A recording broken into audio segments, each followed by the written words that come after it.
Grande table. Grande table, vous voulez comprendre les sujets d'actualité et d'intérêt général.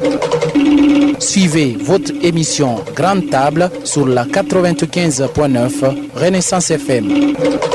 Vous pouvez participer au développement de votre pays en prenant part au débat constructif dans Grande Table. Grande Table est un espace réservé aux acteurs sociopolitiques et économiques, mais aussi à tous les citoyens désireux de participer au débat national.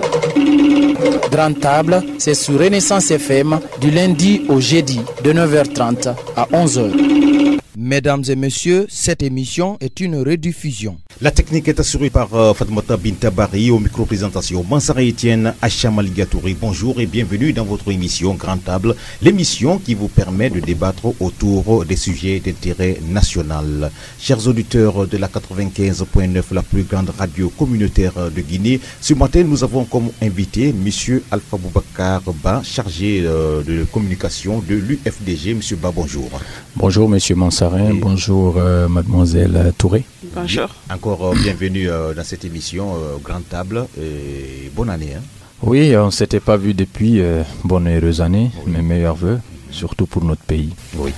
Alors nous sommes en 2014, 2015, ce sont les élections présidentielles et tout le monde se prépare et pendant ce temps il y a aussi quelques mouvements au sein des partis, il y a aussi l'opposition extra-parlementaire qui se prépare et l'un des vice-présidents de l'UFDG, la personne de Baouri, veut aujourd'hui s'inscrire dans le registre de l'opposition extra-parlementaire. Et comment vous avez vraiment appris cette nouvelle et comment vous avez géré cette nouvelle au niveau de l'UFDG? Bon, il faut d'abord que je revienne un peu sur ce que vous venez de dire, que c'est l'année 2015 sera une année électorale. Au sein de l'UFDG et d'ailleurs au sein de l'opposition républicaine, avant ces présidentielles, il y a les élections communales qui, selon les accords du 3 juillet, doivent avoir lieu avant la fin du premier trimestre. Et apparemment, le président de la République, la mouvance, la CENI ne sont pas pressés à aller vers ces élections, alors que ce sont des accords signés par la mouvance, par le gouvernement, par l'opposition et contresignés par la communauté internationale qui était fortement mobilisée en Guinée. Et je profite de cette occasion pour demander à ce que, exiger à ce que ces accords soient scrupuleusement respectés et donc que ces élections communales se préparent et que ces élections communales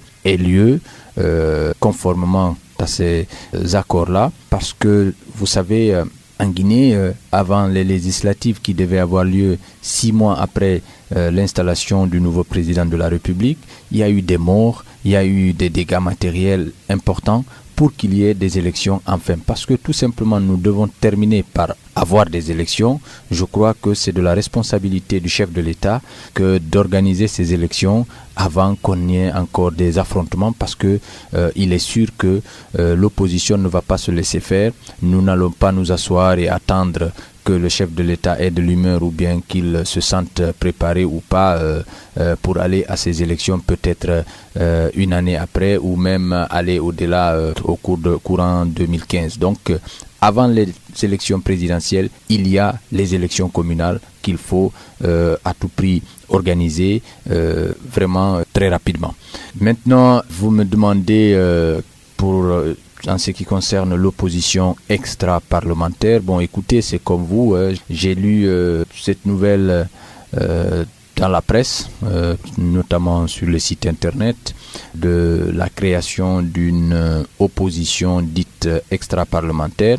Au sein de l'UFDG, nous n'avons pas accueilli cela autrement que tous les Guinéens, c'est-à-dire que chaque Guinéen a plein droit de créer n'importe quel mouvement qu'il veut et de participer au débat guinéen comme il l'entend. Chaque Guinéen a la liberté de contribuer à sa façon à la démocratisation de notre pays. Que des personnes se rassemblent et se disent que peut-être qu'il faut créer encore des mouvements pour faire je ne sais quoi que les autres n'ont pas fait, c'est de leur plein droit et nous n'avons pas à commenter cela. Monsieur Ba, la communauté internationale était parrain de ces accords du 3 juillet. Est-ce que ces accords ont-ils porté fruit en tant qu'opposants? Bon, écoutez, je crois que ces accords ont porté fruit, bon, c'est trop dire, mais au moins nous avons eu des élections législatives. Nous les avons eues comme nous les avons connues ici en septembre 2013. Le résultat, c'est qu'on a eu des élections législatives. Donc, nous n'étions pas satisfaits en tant qu'opposition parce que les résultats n'ont pas reflété vraiment le vote des Guinéens. Mais nous avons eu ces élections-là. L'opposition, dans sa volonté vraiment de pacifier les choses et d'apaiser la situation, a accepté d'aller à ces élections-là, tout en sachant que la mouvance, le gouvernement n'allait pas vraiment organiser ces élections dans la transparence. Nous sommes allés à ces élections. Il y a eu les résultats qu'on a eus, qui ne reflètent pas vraiment la taille des partis. Et après tout, nous sommes allés encore siéger à ce Parlement-là. Donc, grâce à tous ces efforts, nous avons quand même un Parlement guinéen qui est peut-être, qui ne reflète pas vraiment le visage sociopolitique de notre pays, peut-être, mais quand même, nous l'avons. Donc, ces accords-là, c'est ce peu de résultats qu'on a eu, mais pour vraiment que ces accords-là produisent l'effet escompté, c'est de la responsabilité, encore une fois, du chef de l'État. Je ne vais pas interpeller la CENI ou la mouvance parce que nous comprenons qu'en Guinée, la seule personne qui décide, la seule personne dont le mot compte, c'est le chef de l'État. Tant qu'il ne décide pas, rien ne bouge. Tant qu'il ne s'y met pas, rien ne bouge. Donc on l'interpelle lui-même pour que, pour une fois, vraiment qu'il considère cette situation et que ces accords-là soient respectés, les points de ces accords soient respectés, parce que les engagements qui ont été pris, ce sont des engagements qu'on peut tenir. Lorsqu'on dit que ces élections communales doivent être organisées, c'est vraiment dans le processus de la démocratisation de notre pays. Et lorsque tu t'engageais, lorsque tu signais ces engagements, vraiment, j'espère vraiment que c'était avec une bonne foi pour respecter ces engagements. Il y a des engagements d'enquête pour les multiples meurtres qu'il y a eu pendant nos manifestations pacifiques. Il y a des engagements d'enquête pour retrouver ces coupables-là et de les punir selon la loi. En venant tout de suite, j'écoutais votre radio, c'était une émission sur le droit et effectivement, l'invité a bien expliqué que si il n'y avait pas impunité, nous n'allions pas avoir tant de morts, tant de biens vandalisés, tant de blessés et tant de prisonniers si la justice fonctionnait. Donc ces engagements-là, je crois que si le chef de l'État arrive à les respecter, il aurait fait un grand pas vers une réconciliation nationale, vers un apaisement de la situation sociopolitique, mais j'en doute fort. Monsieur Ba, est-ce que le président de la République, il est le seul à respecter ses engagements? Pour l'instant, oui. Le côté opposition, on leur avait demandé de venir à la table de dialogue, on leur avait demandé d'accepter d'aller aux élections, on leur a demandé d'accepter d'aller siéger. Je crois qu'ils l'ont fait. Ils ont arrêté leur manifestation pacifique, ils ont participé aux élections législatives, ils ont aujourd'hui accepté d'aller siéger malgré tout ce qui s'est passé. Donc, de leur côté, ils ont respecté leur engagement et aujourd'hui, c'est au gouvernement aussi de respecter les leurs. Aller aux élections après tant de victimes, monsieur Ba, comment est-ce que vous expliquez cela? Oui, bon, écoutez, c'est cela, ce qui rend difficile ces combats politiques. C'est-à-dire que tu ne peux pas t'arrêter une fois pour dire, bon, mon père est mort, la vie doit s'arrêter. Mon enfant est mort, la vie doit s'arrêter. C'est déplorable, c'est ce qui s'est passé. Nous l'avons tous regretté. Un Guinéen ne doit pas être tué parce qu'il a manifesté. Même s'il avait tué quelqu'un d'autre, on ne devait pas ôter sa vie. Le gouvernement ne doit pas prendre la responsabilité d'ôter la vie à un Guinéen, même s'il avait ôté, même avant de le juger, parce que bon, évidemment, dans cette émission encore, notre code pénal encore laisse la place à la peine de mort. Donc, mais c'est seulement lorsque la personne est jugée et condamnée que cette peine doit être exécutée, mais pas avant. Et donc, c'est de la responsabilité, encore une fois, des gouvernants de faire respecter la loi et de protéger les Guinéens. Donc, après tous ces morts, oui, nous sommes allés aux élections parce que nous ne voulons pas qu'on continue encore à tuer des Guinéens, parce que nous voulons que la Guinée soit plus démocratique et plus juste. Monsieur Ba, nous revenons à cette question de l'opposition extra-parlementaire. Le vice-président de l'UFDG, Bahouri, qui est en exil, qui s'inscrit au niveau de l'opposition extra-parlementaire. Comment l'UFDG a réagi? Bon, je l'ai dit tantôt, c'est que monsieur Bahouri et toute autre personne sont libres de créer n'importe quel mouvement qu'ils veulent. Ils sont libres de participer au débat à leur façon. Est-ce qu'il peut être vice-président, avoir le manteau de vice-président de l'UFDG, l'UFDG qui siège déjà au niveau de l'Assemblée, et être encore en tant que qui vient, selon vous, au niveau de l'opposition extra-parlementaire? Je crois que là, c'est à lui de clarifier la position. Ce n'est pas à moi, parce que moi, je ne sais pas ce qui les motive. Je ne sais pas ce qui motive une personnalité d'un parti à prendre une autre route que celle tracée par son parti. Et ça, c'est à lui d'expliquer aux gens qu'est-ce qui l'a motivé. Mais, encore une fois, il est libre de créer n'importe quel mouvement qu'il veut. Il est libre vraiment de participer au débat. Quant à l'UFDG, le parti, comme je l'ai dit tantôt, a décidé de participer aux élections, a décidé après les élections d'aller siéger au Parlement, a décidé donc de participer au débat politique dans l'hémicycle. Mais, encore une fois, cela ne nous empêche pas, en tant que parti politique, de mener des activités hors Parlement, parce que au Parlement, nous n'avons que 37 députés et tous les autres militants, tous les autres responsables de l'UFDG ne sont pas à l'hémicycle et ils vont continuer à travailler, et cela se passera hors de l'hémicycle. Maintenant, est-ce qu'on doit appeler ça extra-parlementaire ou intra-parlementaire? Moi, je ne sais pas. Tout ça, c'est des jeux de mots.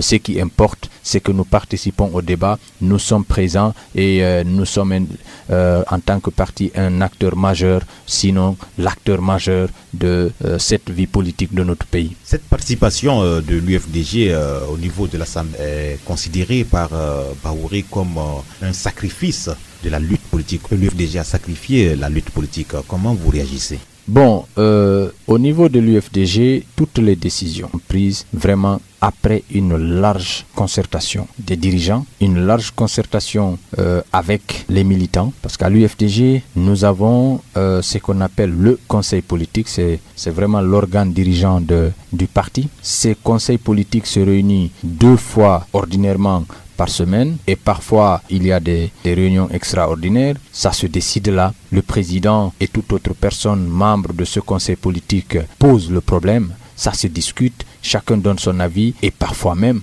on passe au vote que la majorité, la décision de la majorité est appliquée. Il y a aussi l'organe de bureau exécutif qu'il y a chaque vendredi qui se rencontre au siège de la minière. Là aussi, nous avons près de 350 membres de ce bureau exécutif qui se rencontrent tous les vendredis pour que ce qui se dit au conseil politique soit répercuté au bureau exécutif. Et là aussi, il y a des discussions houleuses, il y a des décisions qui sont prises. Et après ça, nous avons nos structures, les fédérations, les sections, les comités de base. Il y a des associations parallèles qui sont de l'UFDG. Je parle de la section motard parce que les gens croient que par exemple cette section motard c'est juste pour faire de l'ambiance carnavalesque.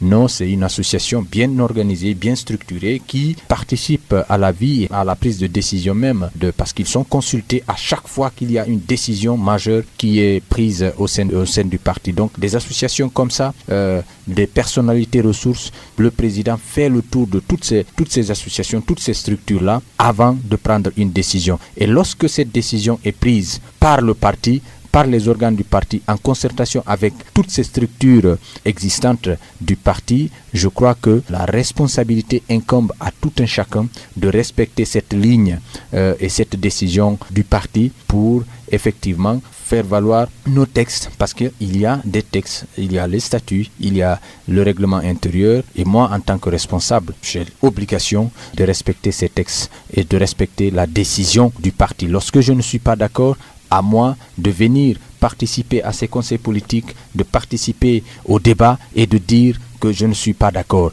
Et bien évidemment, ce n'est pas tout ce que je veux que je peux obtenir.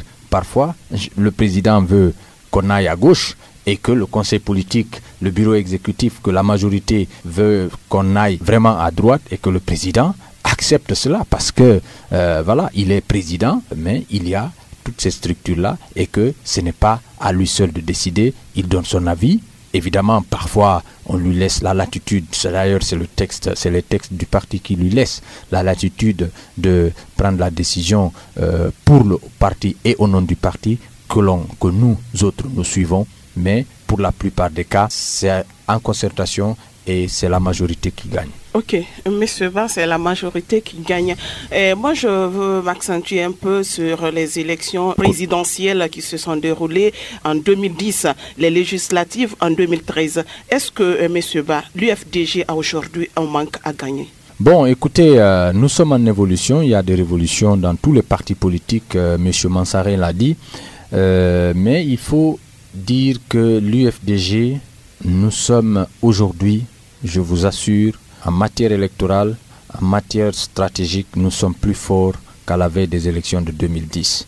Pour preuve, si vous prenez les résultats des élections législatives de 2013, donc 3 ans après 2010, les présidentielles. Oui, nous sommes arrivés quand même à Conakry sur la proportionnelle premier devant le RPG avec 41% des suffrages contre 35% pour le parti au pouvoir, avec tous ces moyens, avec toute la propagande, avec tout ce qu'ils ont fait. Parce que tout simplement, les militants à la base ont suivi exactement les consignes du président, du conseil politique et de toutes ces structures dont je vous parlais tout de suite, et que nous avons... Mais il y a eu aussi des consignes données par l'ensemble des leaders de l'opposition. Oui, ici nous parlons de l'UFDG, mais évidemment nous travaillons avec nos amis de l'opposition républicaine, et c'est pour cela d'ailleurs, il faut rappeler qu'à Conakry, nous avons eu en tant que UFDG 2 communes, mais notre aide, nos voix sont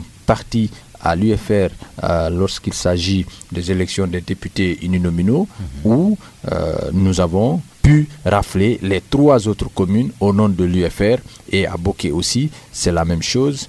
J'ai vu le président Selou faire campagne main dans la main avec le candidat honorable Abdoulaye Sylla de Boké contre un de ses cousins, un cousin à Selou Dalein, enfin un ami à Selou Dalein, qui était candidat du RPG Arc-en-Ciel, et Selou Dalein est parti à Boké faire une campagne, faire le tour des sous-préfectures de Boké avec Monsieur Abdoulaye Sylla, qui est devenu aujourd'hui honorable, pour dire à ses militants, ce n'est pas parce que l'autre était parmi nous hier qu'il faut voter pour lui, ce n'est pas parce qu'on va vous dire ici que lui, il est Peul, moi je suis Peul, donc il faut voter pour lui. Il a dit non.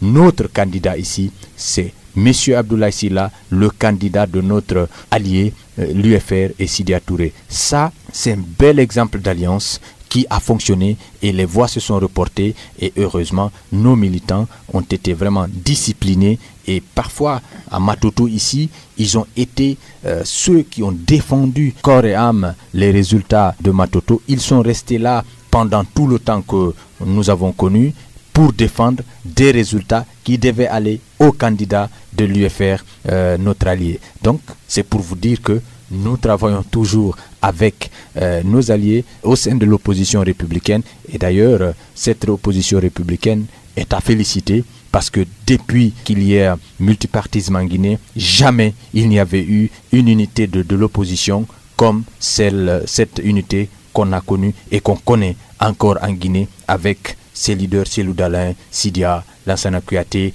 et tous les autres, Abouakar Silla, Mokhtar Diallo et autres, ils sont vraiment à féliciter. Monsieur Ba, est-ce que l'UFDG n'aura pas vraiment morcelé au niveau des élections présidentielles de 2015, parce que avec la position de Bahouri qui n'est pas sur la même longueur d'onde que le président de l'UFDG, Elhadji Cellou Dalein Diallo, et aussi l'arrivée en politique de Diallo Sadakadji? Bon, écoutez, d'abord pour Diallo Sadakadji, il vous a dit que, pour ceux qui l'ont suivi l'autre fois sur une radio de la place, il a dit qu'il n'a jamais été militant de l'UFDG, il n'a jamais été sympathisant de l'UFDG, donc il n'y a pas de raison à dire que si Diallo Sadakadji est en politique, c'est que l'UFDG est morcelé, donc c'est quelqu'un hors du parti qui va se lancer en politique et qui va tenter sa chance.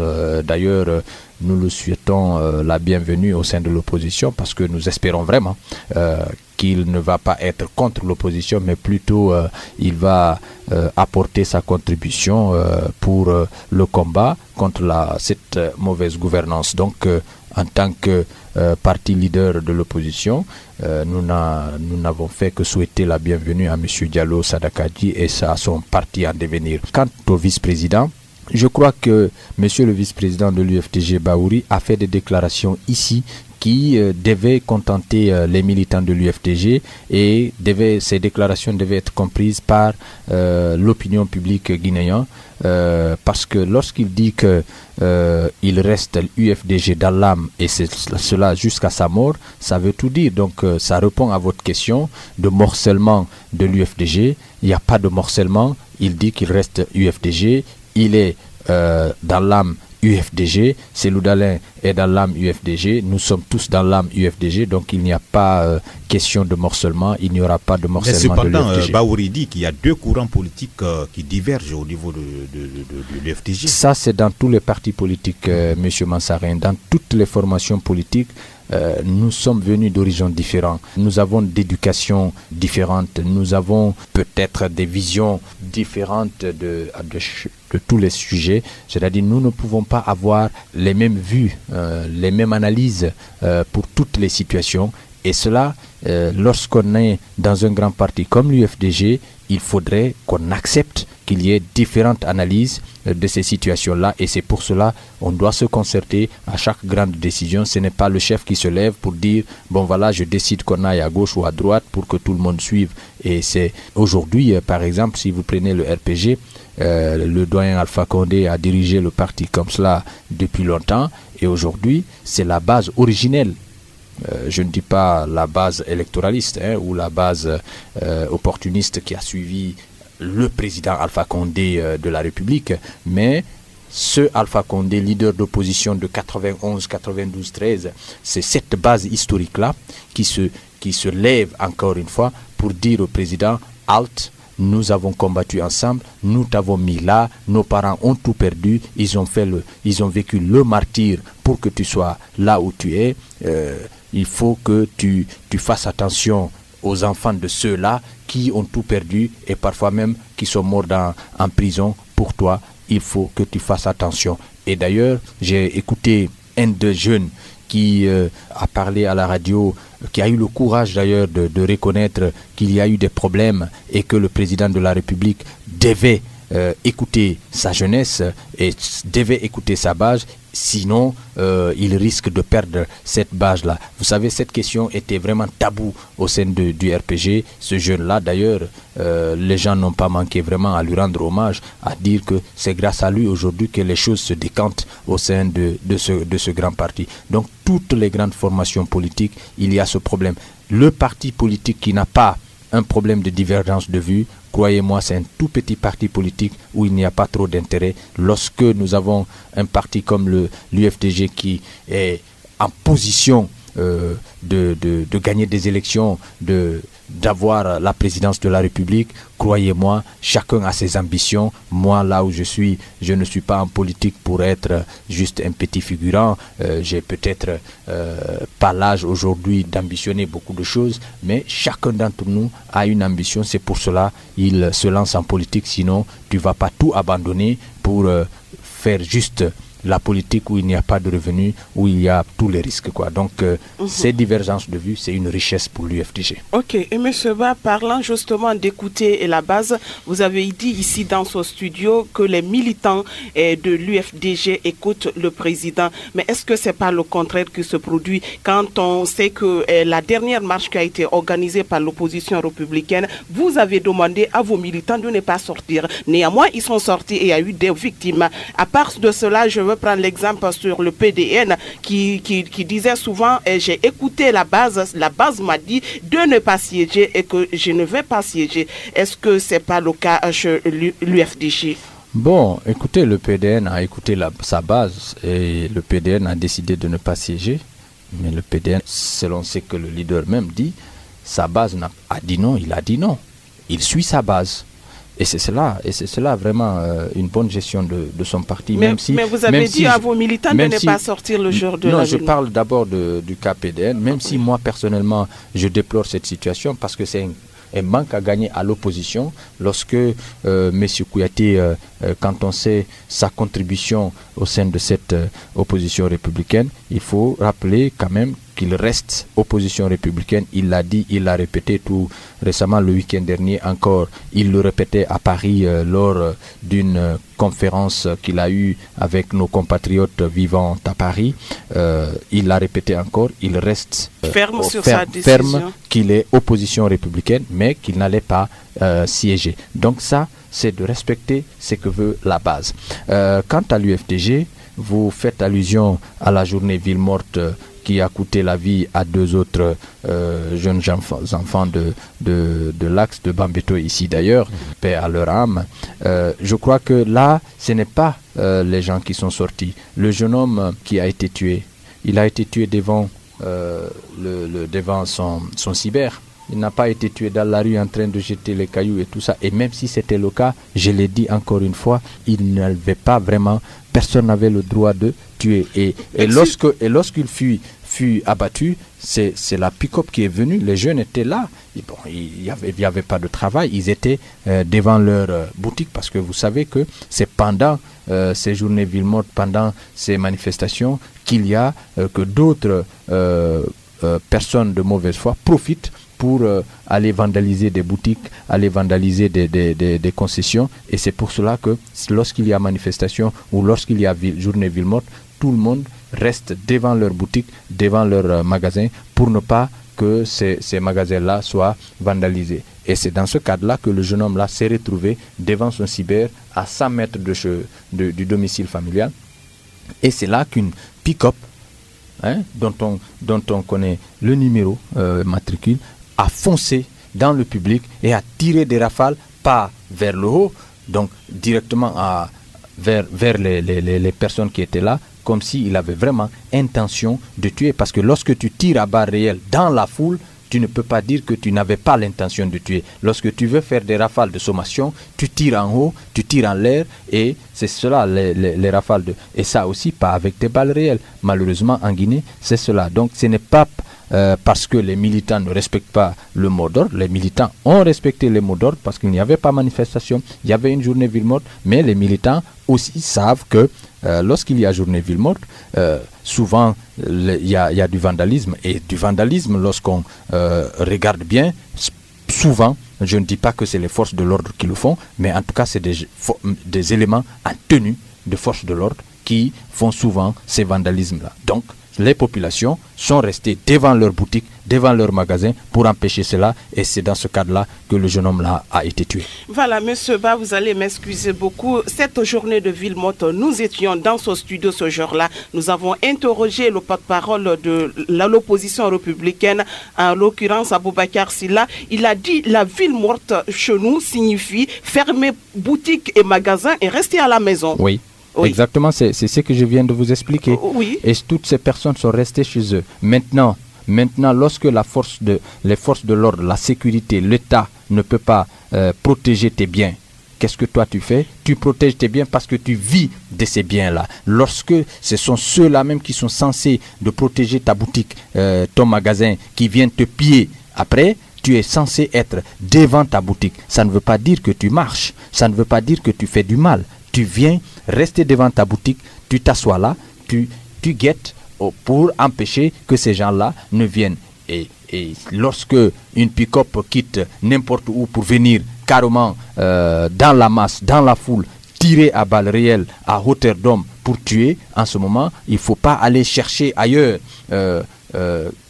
qu'est-ce qui s'est passé. Il faut poser la question. Lorsqu'il y a une vie humaine qui est comme ça perdue, il faut prioritairement parler de cette vie humaine qui a été perdue. Ne parlons plus des fautes de ceci, des fautes de cela.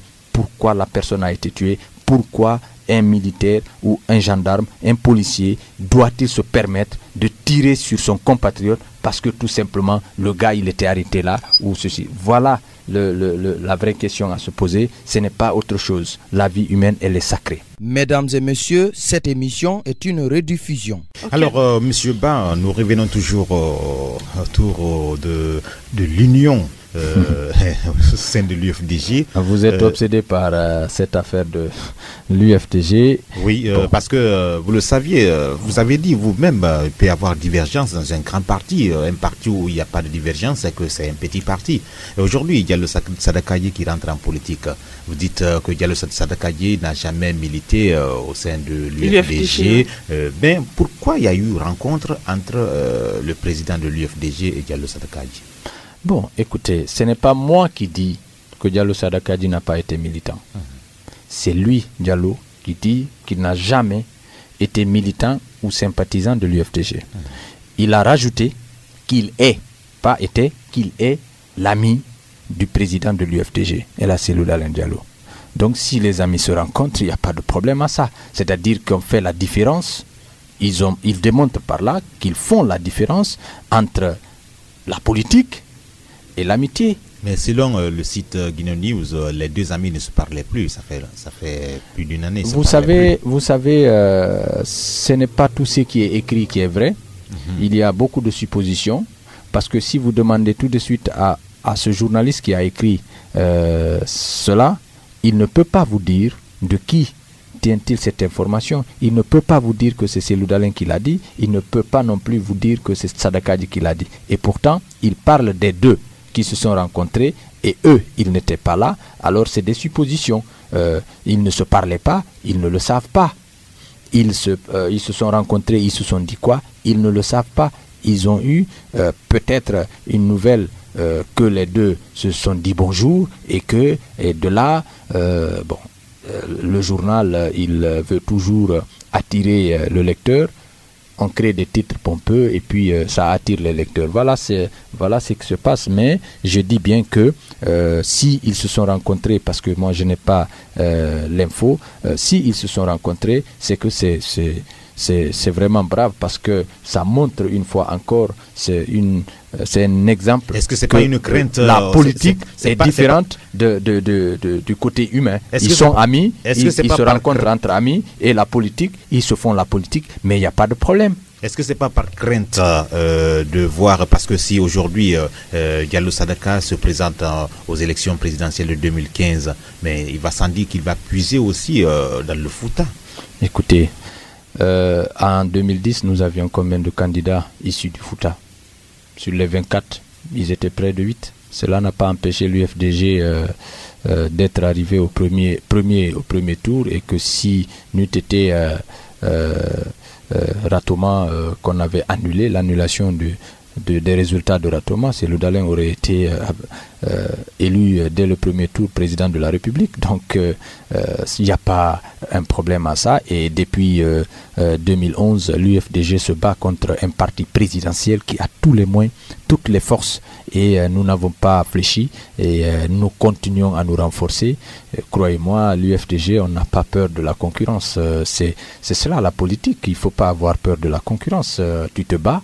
Et que si tu es sûr de ce que tu avances, si tu es sûr des idées que tu avances, je suis sûr que tu triompheras. Et au niveau de l'UFDG, nous n'avons aucune inquiétude. 1000 partis politiques peuvent se créer. Nous n'aurons pas de problème parce que tout simplement, nous sommes du côté de la vérité. Nous sommes du côté du droit. Et le leader, Cellou Dalein Diallo, qu'on le veuille ou non aujourd'hui, dès qu'il y a déception du côté de la mouvance, dès qu'il y a déception du côté de la présidence de la République, on pense directement au second, à Cellou Dalein Diallo. On ne pense pas au Fouta, en Haute-Guinée, Malinké, Sousoupel, comme l'élite le fait croire. Chaque personne qui est déçue de Alpha pense directement à l'alternative. De l'autre côté, c'est Cellou Dalein Diallo. Tu ne penses pas à une autre personne. Et c'est ça l'affaire. Donc, les militants de l'UFDG savent qu'est-ce qu'on veut. Ils savent où ils veulent aller. Ils savent qui peut leur amener là. Ce n'est pas un éternel recommencement qu'ils vont se mettre. Donc, ne sous-estimez pas la force d'analyse de nos militants qui savent exactement où ils veulent aller, mais avec qui. Monsieur Bahouri représente quoi aujourd'hui pour l'UFDG? Le vice-président chargé des relations extérieures et de la communication. Oui. C'est ce qu'il représente. C'est ce qu'il représente. Et une grande personnalité du parti. Est-ce qu'il joue sa fonction? Mais bien sûr, il joue sa fonction et il a été forcé en exil. Il est là-bas. Mais il continue à jouer. Étant en exil, est-ce qu'il a continué à exercer sa fonction? Écoutez, nous avons un président de la République qui a passé tout son temps en France. Mais il est aujourd'hui président de la République. Il a continué à diriger son parti d'une main de fer à partir de Paris ou des capitales européennes. Il n'y a pas eu de problème pour cela. Donc, lui, il est leader d'un parti. Oui, mais Bahouri est vice-président. Le leader est là. Oui, bien évidemment. Est là. Oui. Et là où il est en France aujourd'hui, est-ce qu'il est informé de tout ce qui se passe au sein du parti? Mais vous voyez bien qu'il est informé parce qu'à chaque fois, il réagit dans les médias pour dire ce qu'il pense d'une situation ou d'une autre situation. Mais donc, si j'ai bonne mémoire, il y a eu une rencontre, si je ne me trompe pas, en Hollande, où il n'était pas informé. Bon, écoutez... Beaucoup de rencontres d'ailleurs, Étienne. Non, écoutez, cette rencontre de la Hollande, vous savez, comme je vous l'ai dit, les décisions se prennent au Conseil politique. Lui, il est membre du Conseil politique. Et du Conseil politique, on l'informe. Voilà ce qui se passe. Il donne son avis. Voilà comment ça fonctionne. Et la Hollande, ce n'est pas le président qui est parti. Ce n'est pas au niveau des vice-présidents. C'est au niveau d'un secrétaire national chargé des structures à l'extérieur. Nous avons ce secrétariat, nous avons ce secrétaire. C'est celui-là qui est chargé d'aller organiser ces rencontres-là. En l'occurrence, honorable Mamad Diallo, qui est parti parce que c'est son domaine, parce que c'est son portefeuille à lui. Ce n'est pas à une autre personne de parti, ce n'est pas non plus au président d'aller là-bas. C'est celui-là qui devait aller, il est parti et tout le monde était informé. Vous êtes sur la 95.9, la plus grande radio communautaire de Guinée, Renaissance FM. Vous pouviez aussi participer dans cette émission en tentant de nous joindre sur ces différents numéros, le 622 70 05 50, le 657 66 65 20, je répète, le 657 66 65 20, le 622 70 05 52 ou le 669 65 86 89. Vous avez une question à poser, vous voulez aussi intervenir, donner votre point de vue autour de ce sujet, vous pouvez appeler sur ces différents numéros. Monsieur Ba, quand Étienne pense que Bahouri n'est pas actif au sein du parti, moi je me dis que la dernière fois nous avons suivi sur les sites, quand il y a eu l'Assemblée générale de l'UFDG à Toronto, c'est au Canada, et le président, après l'élection du bureau exécutif, le président du parti, en l'occurrence Cellou Dalein Diallo, a appelé ces jeunes pour les féliciter. Mais Bahouri, en tant que vice-président, n'a pas réagi. Pourquoi il n'a pas réagi? Parce que son président avait déjà réagi. Mais il y a le président, il y a le vice-président. Chacun a son rôle, monsieur Ba. Attendez. Le parti a un patron. Nous avons un premier auditeur en ligne, Oumar Badi, qui nous appelle depuis Anko 5. Bonjour, monsieur Oumar. Bonjour, monsieur. Oui. Madame Chamal, vous allez bien? Bonjour, Oumar. Ok, mettez pas. Vous allez bien? Oui, bonjour, ça va? Oui, ça va. Avant tout d'abord, permettez-moi de remercier M. Étienne. Je dirais à M. Ba que c'est l'une des radios de la place que j'admire très, très sincèrement. Et à son tour, je demande à M. Ba de vous remercier. M. Ba? Oui. Aujourd'hui, nous sommes fiers de vous parce que vous ne restez pas sans savoir, vous êtes responsable. Aujourd'hui, je dirais à Mme Aïcha Markiakoudi, les militants de la base sont à l'écoute du sommet. Parce que vous ne restez pas sans savoir que les manifs qui se sont passés, qui sont succédés en République de Guinée, quand l'opposition appelle des militants de rentrer, nous sommes obligés de rentrer. Mais je vous signale qu'aujourd'hui, bon nombre de Guinéens sont frustrés. Quand l'occasion tombe, il faut que les gens dégénèrent, il faut que les gens sortent dans la rue et dénoncent tout ce qu'il faut dénoncer. Les mots dont le pouvoir en place n'a pas été à la hauteur de résoudre. Moi, aujourd'hui, concernant l'arrivée de Diallo Sadakati sur la chaîne politique, je suis tout à fait d'accord sur son droit.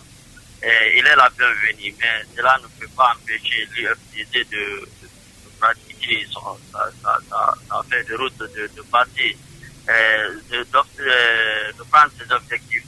Moi, je suis tout à fait d'accord avec M. Ba qui intervient de façon directe et objective. Je le remercie. Nous sommes à l'écoute. Passez une excellente journée. Merci, Monsieur Omar Badi, qui nous a appelé depuis Anko 5. Tout à l'heure, vous étiez... Ah oui, je parlais. Bon, je disais que... Merci, Monsieur Omar, d'ailleurs. Nous vous félicitons aussi pour le combat que vous menez. Nous vous écoutons souvent sur les antennes de Renaissance FM, sur d'autres antennes. Le travail, il est commun. Le combat, il est commun. Et je sais que le parti ou la Guinée, d'ailleurs, peuvent compter sur vous. Donc, je disais que pour le cas Toronto, lorsque le patron du parti, parce que le parti a un seul et unique patron, c'est Cellou Dalein Diallo, lorsqu'il réagit, lorsqu'il dit la position du parti, personne d'autre ne peut revenir. Il n'y a pas de tête, il y a une seule tête. Et lorsque le président Cellou se prononce, c'est cela la position de tout le monde. Donc, ne vous étonnez pas que le président félicite la nouvelle fédération de Toronto et que personne d'autre ne fasse autrement que acclamer cela. C'est tout. Il n'y a pas de problème de Fodé Oussou n'a pas répondu ou vice-président Baouri n'a pas félicité. Ce n'est pas... Monsieur Ban, nous avons un autre auditeur en ligne. Monsieur Fofana Mohamed qui nous appelle depuis Petit Simbaya. Oui, bonjour. Bonjour, vous allez bien? Oui, je vais bien. Je dis bonjour à mon ami Ba. Bonjour, Monsieur Fofana. Oui, comment ça va? Ça va, merci. Vous savez, on peut tout arracher à un pauvre, sauf son droit de rêver. Aujourd'hui, vous êtes vraiment en mesure de rêver et je vous encourage. Merci. Mais je vous dis simplement que le RPG dont vous parlez est un parti vraiment qui a été conçu sur vraiment sur un idéal. Et nous sommes un vieux parti, nous sommes vraiment implantés sur le terrain. Et je vous dis que le RPG est un exemple de démocratie où les jeunes sont capables de dire oui, nous sommes d'accord sur ce point, nous ne sommes pas d'accord sur ce point. Et vous dit que nous sommes aussi capables de relever des grands défis, c'est-à-dire capables de régler nos problèmes à l'interne. Et d'ailleurs, les journalistes vont le confirmer, malgré les jeunes sont sortis au siège pour dire non, nous ne sommes pas d'accord, mais aucun journaliste ne vous dira réellement pourquoi les jeunes ne sont pas d'accord. Donc c'est pour vous dire que nous sommes vraiment décidés à régler ces problèmes strictement de façon interne et ça restera entre nous. Et nous, je vais simplement finir en vous rassurant que le programme de professeur Alpha Condé qu'il a commencé depuis 2010, nous sommes prêts à lui renouveler notre confiance en 2015 et que réellement, il sera le président de tout le peuple de Guinée et son parti, le RPG Arc-en-Ciel. Les jeunes, les femmes de ce parti sont galvanisés que jamais à le soutenir. Et je ris d'ailleurs que quand j'entends de vous que dès que quelqu'un est déçu du côté de la présidence ou bien du côté du RPG, automatiquement qu'on pense à Cellou Dalein Diallo. Vous ne me donnerez pas le nom de quelqu'un vraiment qui a déjà démissionné du RPG, qui est venu à l'UFDG, ou bien quelqu'un qui a démissionné de la présidence qui est venu au niveau de l'UFDG. Donc c'est pour vous dire que nous sommes capables vraiment de gérer nos pouvoirs à l'interne. L'UFDG peut continuer à rêver, mais la réalité aujourd'hui est que le seul parti à la République de Guinée qui a des militants, qui a des vrais militants, c'est le RPG, et les autres n'ont que des clients qui peuvent quitter d'un point à un autre à tout moment. Donc, rassurez-vous, réglez votre problème à l'interne, avec Baouri, avec d'autres personnes.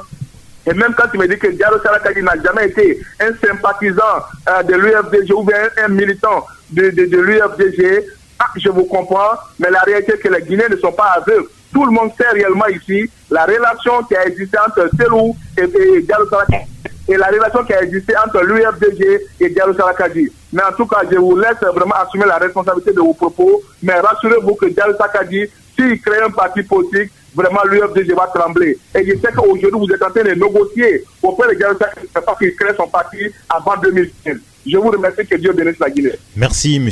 Mohamed Fofana. Vous avez suivi son intervention. Oui, j'ai bien suivi M. Fofana qui m'appelle son ami. J'accepte son amitié avec plaisir. Le RPG, exemple de démocratie, le RPG qui a un idéal, un parti vieux, et tout ça. Je rappelle et que chez vous, vous avez des clients. Je rappelle que le RPG a été créé en 91, en même temps que l'UNR, le PRP et l'UFDG de M. Baouri, M. Alpha Ibrahima d'ailleurs, qui a été directeur de campagne du professeur Alpha. Donc ça veut dire que les militants, les vrais militants originels du RPG connaissent bien la relation qui a existé entre l'UFDG de 91 et le RPG au présidentiel de 93, au présidentiel de 98. Donc, je ne doute pas de l'idéal du RPG, et c'est cet idéal d'ailleurs qu'ils sont en train de prouver depuis 3 ans. Le programme de Alpha, ils sont en train de le dérouler depuis 3 ans. Seulement, en matière de développement, en matière d'amélioration des conditions de vie des Guinéens, nous ne voyons pas grand-chose en 3 ans.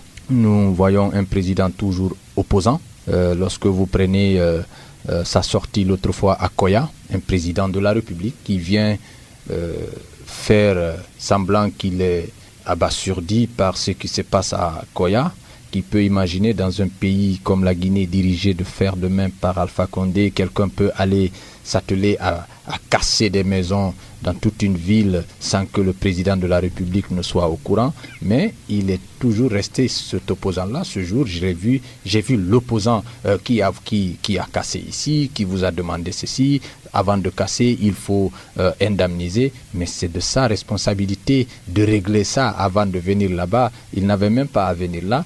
Venant là, il démontre carrément que c'est soit il n'a pas le contrôle des choses, ce qui n'est pas, à mon avis, vrai, il a le contrôle, soit il fait semblant de ne pas savoir alors qu'il le sait. Et d'ailleurs, souvent, c'est ce qui se passe. À chaque décision, il dit aux gens qu'il ne savait pas, alors que c'est lui qui a tout réglé.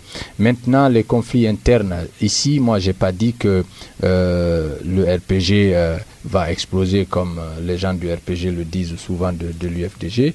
Lorsqu'on parle de clientélisme, prenez autour du président de la République aujourd'hui, clientélisme, opportunisme.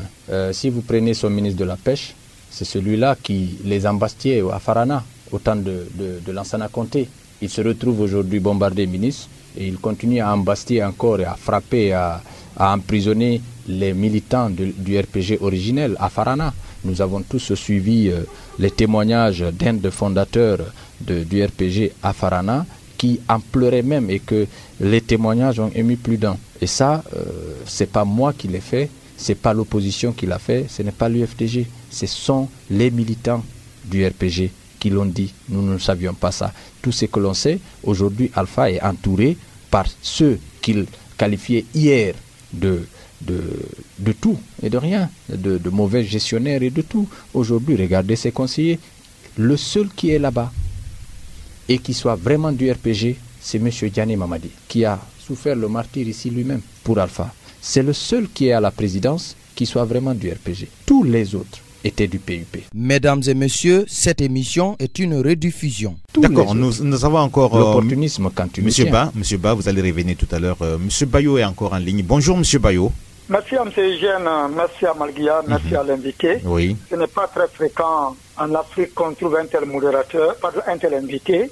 Ils sont partis d'opposants, ils ne blessent d'aucun côté. Ça, je crois que la probité morale m'oblige à le dire. Et plus loin, il a toujours cerné les sujets même si parfois les points de vue ne se raccordent pas, mais sans aucune passion. Ça mérite d'être dit, parce que ça manque souvent à la planète politique guinéenne. Mais il y a une question que Malguia a posée, et peut-être qu'il serait un peu revenu en matière de réponse à fournir. Elle a dit que l'opposition, enfin l'UFDG avait demandé à ses militants de ne pas sortir pendant la journée morte. Mais il y a eu des sorties, ou du moins, il y a eu 1 ou 2 cas de mort. Ça va être très difficile que les forces de sécurité viennent tirer sur quelqu'un s'il n'y a pas d'attroupement.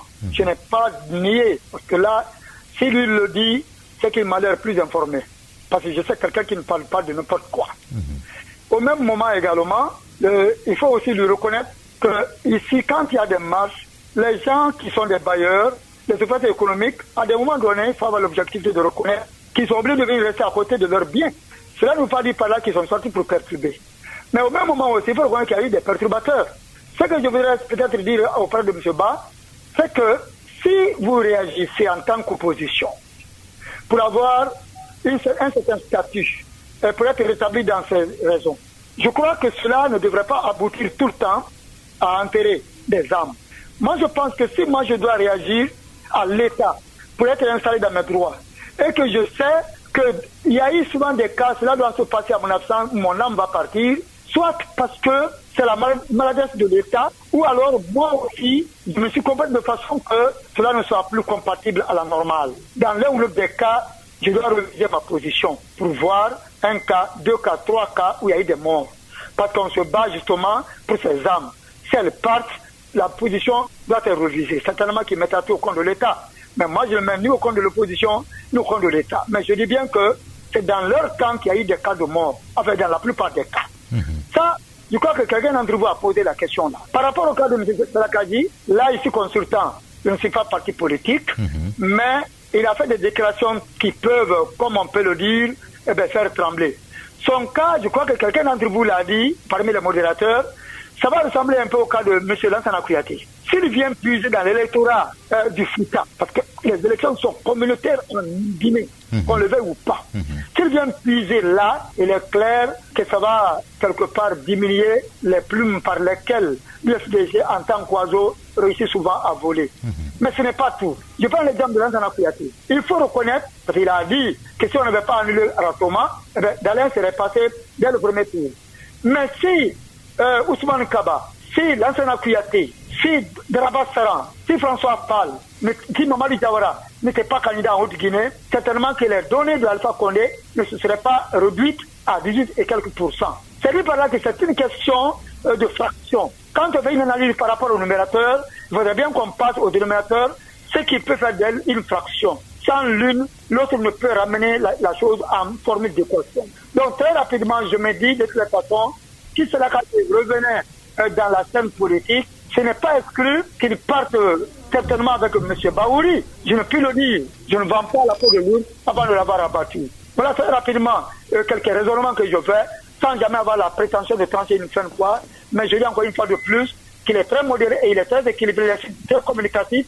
Et il me fait penser à un Abessila, il me fait penser à un Ousmane Ba, il me fait penser à un Mamadou Diawara.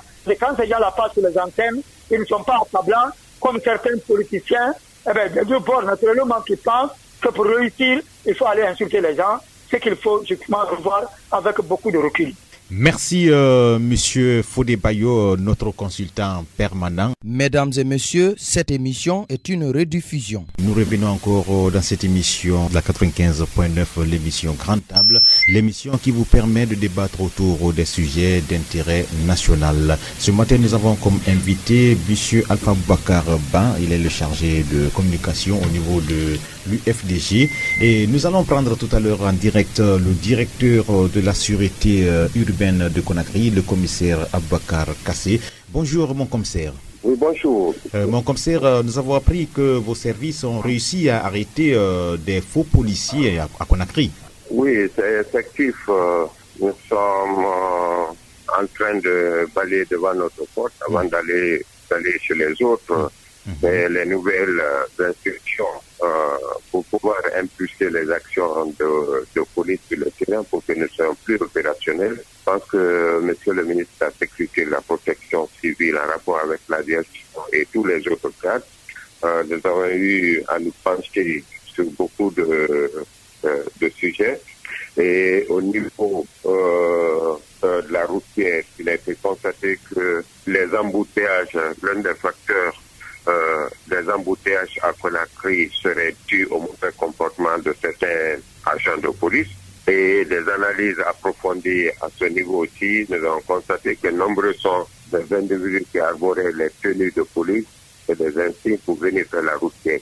C'était un peu difficile pour la population de faire la démarcation, de savoir qui est policier, qui ne l'est pas, parce que pour tout le monde, c'est les policiers. Et tout le monde sait sur le terrain leur façon de faire, parce que ce n'est pas des professionnels. Ils arrêtaient au bon milieu la chaussée pour interpeller les usagers, faire semblant de procéder à des contrôles inopinés. Mais l'un s'en faut, c'est dans le souci d'arnaquer les gens. Donc, décision et instructions ont été données. Et c'est ce qui fait que depuis le 4 février, la direction centrale des unités d'intervention qui a reçu ces instructions a procédé donc à l'interpellation et à l'arrestation de 45 individus. Et parmi les 45, 30 sont des faux policiers, comme je l'ai dit, et les autres, c'est des fonctionnaires de police, mais qui ont abandonné leur service d'origine pour venir pour déferler sur la voie publique dans le seul but aussi d'arrêter les citoyens, les usagers. Donc aujourd'hui, les faux pour usurpation de titres de fonction, les centres ont été déférés et les autres sont mis à la disposition de l'inspection générale pour que des sanctions administratives soient prises à ce niveau. Mon commissaire. Allô, mon commissaire? Oui, allô? Vous parlez de faux policiers. Ces faux policiers, au nombre de 45, ont exercé sur nos territoires pendant combien de temps? Et comment est-ce qu'ils se sont procurés de leur tenue militaire?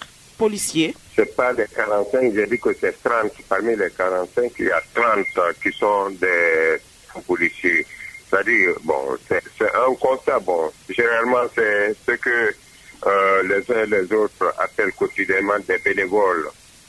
Et comme on a dit que l'année 2014, c'est l'année de la police, nous sommes en train de faire en sorte que nous nous débarrassons nous-mêmes de cette art au niveau de la police.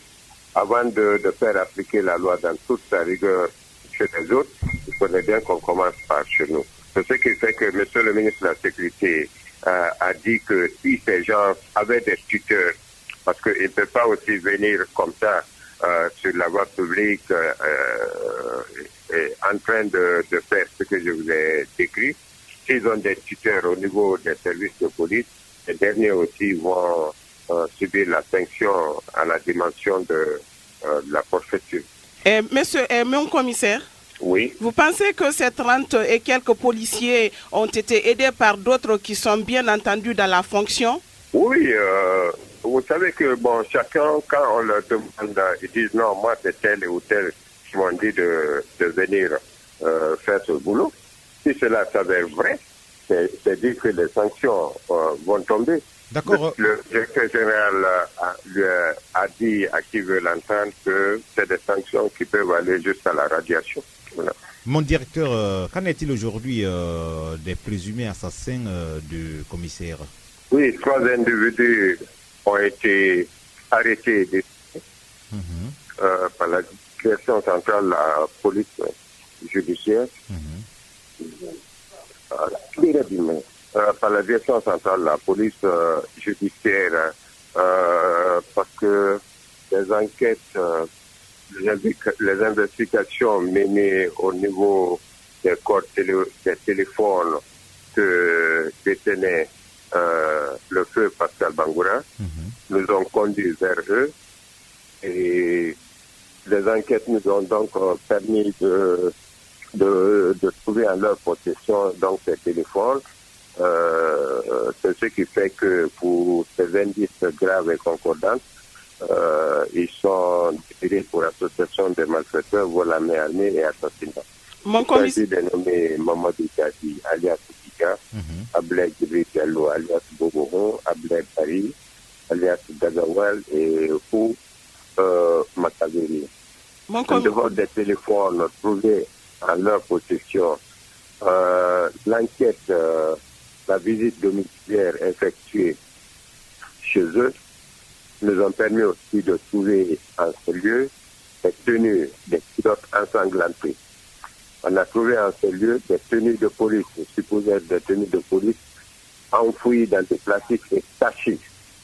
Et des enquêtes de moralité prouvent qu'au niveau de Baïlo-Baya, où ces gens-là résidaient, que c'est des grands bandits, c'est des grands voleurs.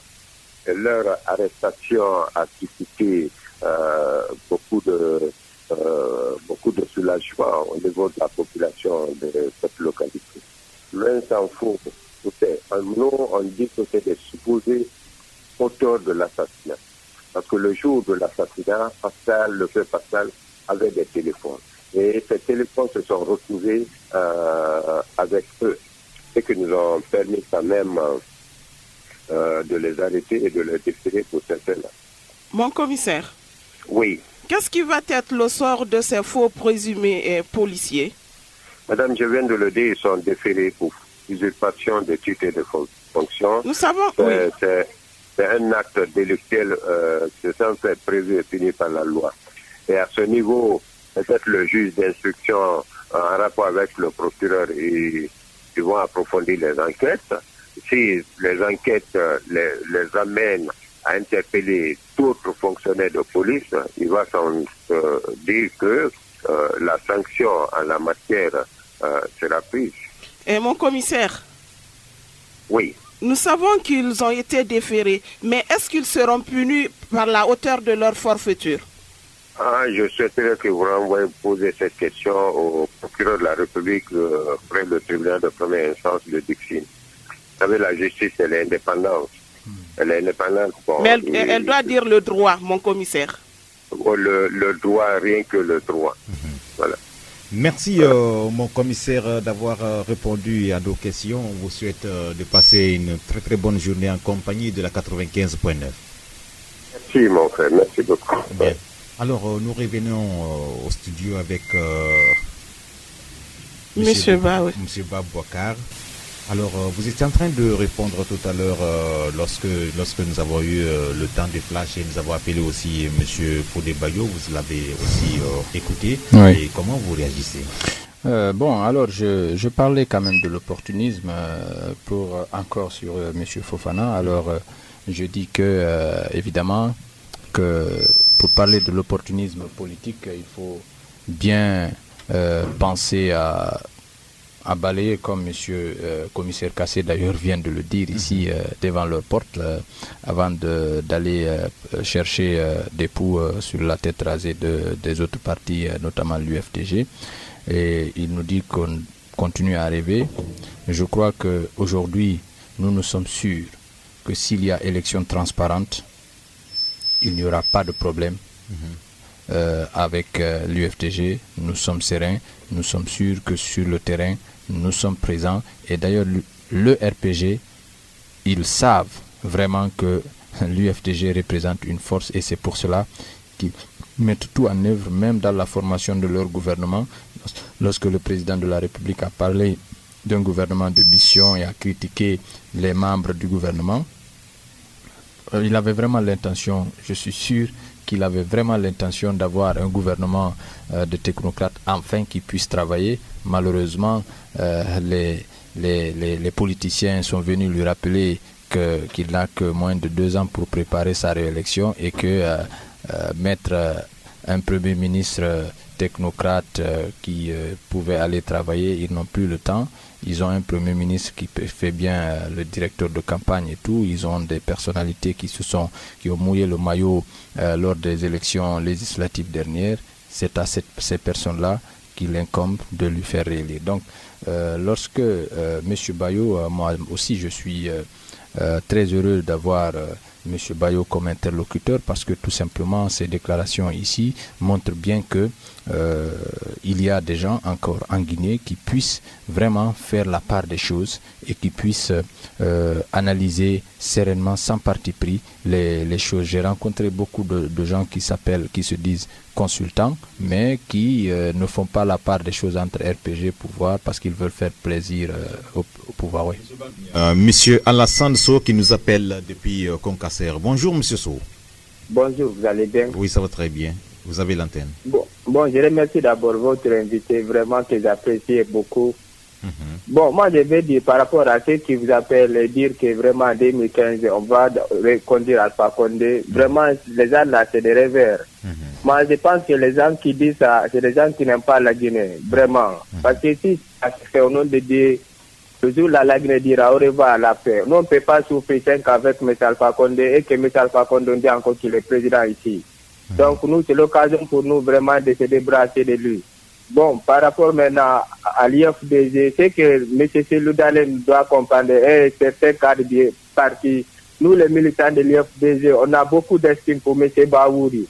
Parce que nous, on a l'impression que c'est M. Baouri qui sait de quoi souffre le militant de l'IFDG.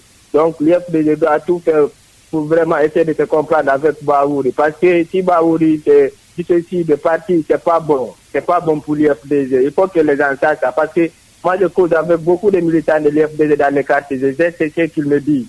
Donc, moi, je sais que j'avais à dire. Je vous remercie. Monsieur Sow, s'il vous plaît, Monsieur Sow.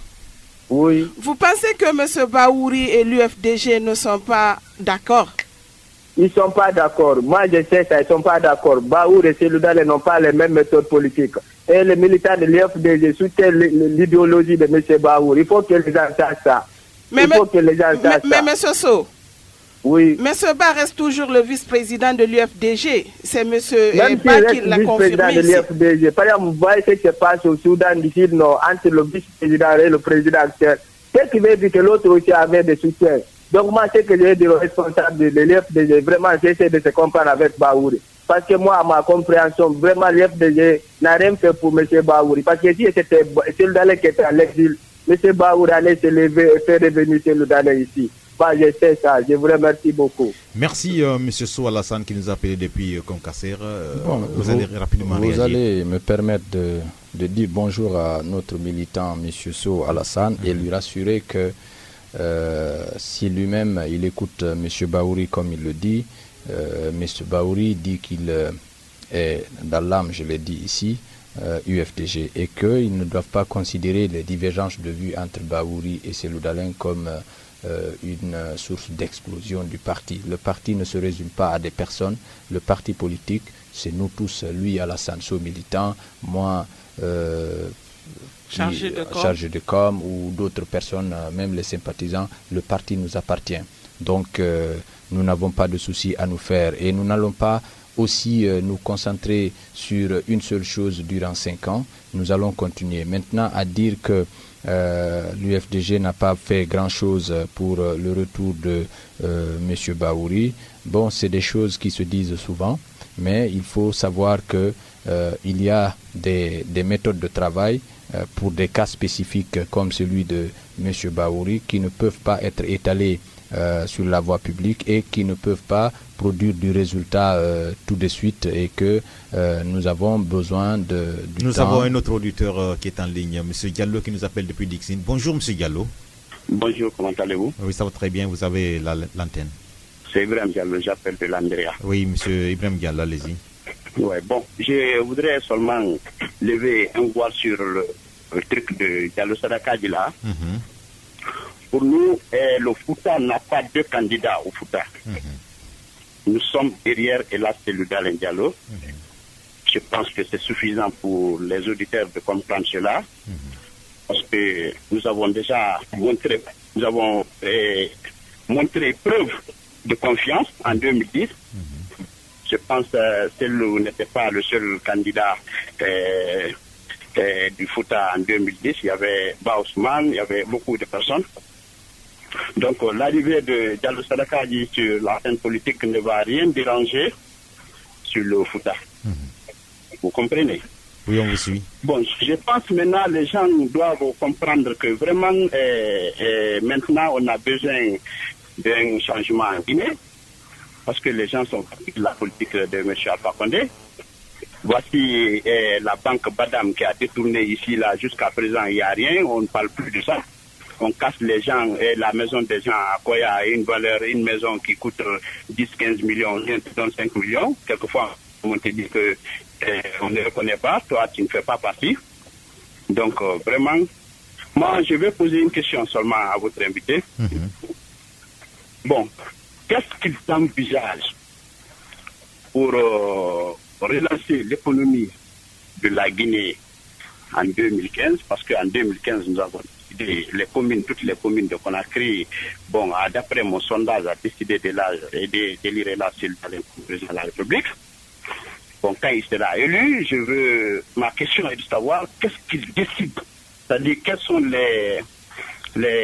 la politique qu'ils vont mettre en place pour relancer l'économie de la Guinée avec la fermeture des entreprises, des sociétés, beaucoup de sociétés qui sont parties là, d'autres sont fermées, on n'en parle plus, les gens sont au chômage, les gens souffrent. Aujourd'hui, les gens gagnent, à peine ils gagnent à manger. Donc, quelles sont la politique et les politiques qu'ils vont mettre en place? Merci. Merci, M. Diallo. Il nous reste peu de minutes. M. Ba, vous allez répondre rapidement. Bon, alors, pour M. Diallo Landria, il faut dire que le Fouta n'a pas de candidat autre que Cellou Dalein. C'est à féliciter, mais il faut rappeler que Cellou Dalein Diallo n'est pas le candidat du Fouta. C'est le candidat, c'est un leader politique qui aspire à gouverner toute la Guinée dans sa diversité, tous les Guinéens, et il agit en conséquence. Il essaye de convaincre tous les Guinéens de son statut d'homme d'État qui pourrait apporter du bien-être à tous les Guinéens sans distinction. Cellou Dalein et l'UFDG se battent aujourd'hui contre cette forme de gouvernance qui exclut des Guinéens en faveur d'autres, et cette forme de gouvernance qui utilise la violence au lieu du dialogue, cette forme de gouvernance qui tue ses propres fils. Et Cellou Dalein ne le fait pas pour le Fouta, pour l'abbé, sa ville natale, il le fera pour tous les Guinéens de Benti à Lola ou à Yomo. Donc ça, il faut que cela soit clair. Cellou Dalein, c'est le leader de Lola, de Yomo, du Fouta et de la Haute-Guinée. M. Diallo est toujours là, nous allons le permettre. M. Diallo? Oui, bon, j'ai écouté un peu. Vous savez pourquoi j'ai précisé un peu le Fouta? C'est parce qu'il y a d'autres auditeurs qui ont tellement mis l'accent sur le Fouta. Sinon, nous voyons en 2010, nous avons vu les résultats de l'Asilou sur Kindia, sur Fria, sur Fourekaria, en général, en Basse-Côte, en Haute-Guinée, en Haute-Guinée aussi, on a vu les résultats. Bon, on a vu les résultats aussi de la forêt. Donc, les Guinéens étaient unanimes que vraiment il fallait le conduire à la tête du pays pour qu'il puisse vraiment redorer le blason et donner une autre image à la Guinée. Donc, les Guinéens étaient d'accord sur ça. Bon, comme il y a d'autres qui parlent souvent, même M. Bayo a dit que vraiment il va puiser un peu dans l'électorat de Cellou sur le Fouta. C'est pourquoi j'ai un peu parlé du Fouta. Sinon, d'accord, M. Diallo. En matière de politique, de connaissance de politique, en connaissance de la matière politique, je pense que Ba Ousmane est mieux placé que Diallo Sadaka. Donc, Monsieur Ba, mais la candidature. Monsieur Ba, oui. Laissez le temps, il y a un autre auditeur qui veut aussi intervenir et il nous reste quelques 6 minutes seulement. Donc, allô? Oui. Bonjour monsieur. Bonjour, vous allez bien? Monsieur Oumar Ba, allez-y. C'est monsieur Ba de Koza. Oui, monsieur Ba de Koza, allez-y, vous avez l'antenne.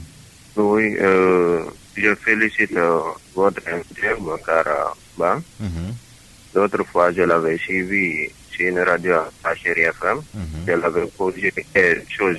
Je l'avais dit quelque chose que la cellule communication de l'UFDG était faible. Qu'est-ce qu'il envisage quand même pour bien se réveiller? J'avais répondu quand même, je pense. Ça commence à aller. Parce qu'aujourd'hui, je l'écoute encore à une autre radio privée. Je voulais dire à nos militants que l'UFDG est un parti national. Il y a l'unité au sein du parti. Il n'y a pas de clans dans l'UFDG. Dans l'UFDG ne se résume pas au sein. Oui. Parlez un peu rapidement, il nous reste peu de temps. Je disais oui. Que l'UFDG ne se résume pas avec Chelou ou bien chose Baouri. L'UFDG, les militants de l'UFDG soutiennent le parti. On ne soutient pas l'individu. Il faut que les gens se réexercent un peu pour parler de Baouri. Baouri est de l'UFDG, c'est lui de l'UFDG, je suis de l'UFDG. Nous luttons pour une cause. La cause là, c'est la bonne gouvernance, parce que le pays là est mal gouverné. Merci, je félicite votre invité quand même. Passez une excellente journée. Merci M. Ba.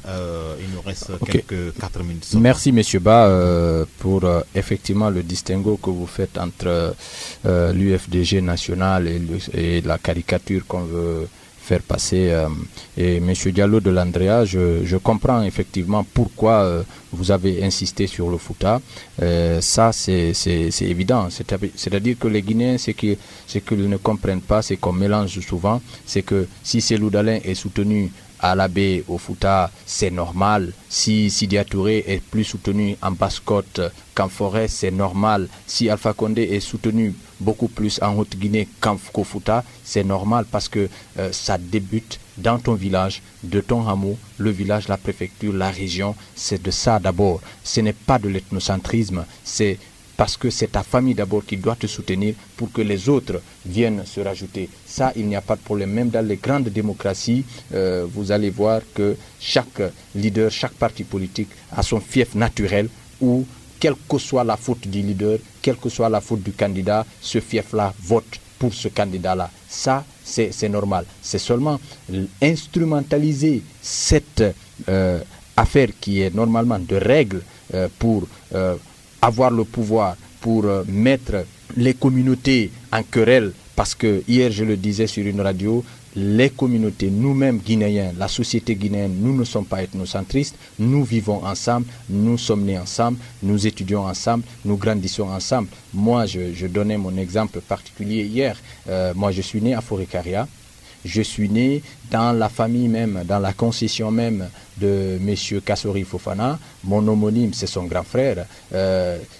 Ces gens-là, ce sont des frères à moi. Je n'ai pas de grand frère, moi, naturel, mais ce sont eux, mes grands frères. Et ça, on a vécu comme ça. Je suis comme ça avec eux. Quelqu'un ne peut pas. Aujourd'hui, je me définis en Morianais, pas en originaire de l'Abbé ou ceci ou cela. Quand je viens, ce que je fais à Forécaria, c'est totalement différent de ce que je fais à l'Abbé. Donc, à la base, nous, on n'a pas de problème. C'est l'élite qui crée ce problème d'ethnocentrisme. Et la société guinéenne doit, à son tour, réfléchir et ne plus tomber dans ces combines de bas étage pour se mettre à se quereller pour des politiciens. Aujourd'hui, si vous prenez ce qui s'est passé à Sigiri après l'affaire d'empoisonnement qui n'a toujours pas été élucidée aujourd'hui, ces mêmes citoyens continuent à vivre là-bas ensemble. Il y a aujourd'hui des familles qui ont été cassées parce que tout simplement, M.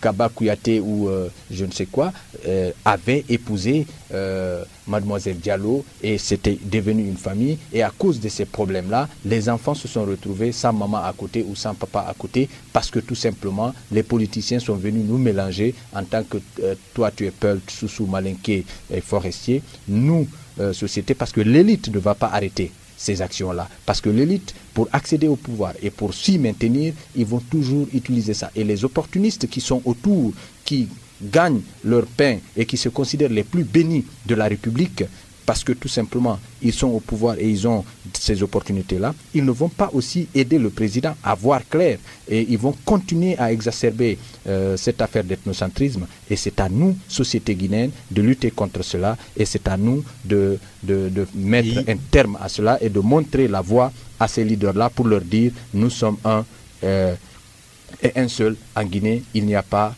autre chose, je ne suis pas Peul, je suis guinéen d'abord avant d'être Peul. Merci. Merci M. Ba. Il y a une question qui est restée sans réponse. Comment vous allez relancer l'économie en 2015? Mais la radio, c'est l'heure. Il est déjà l'heure.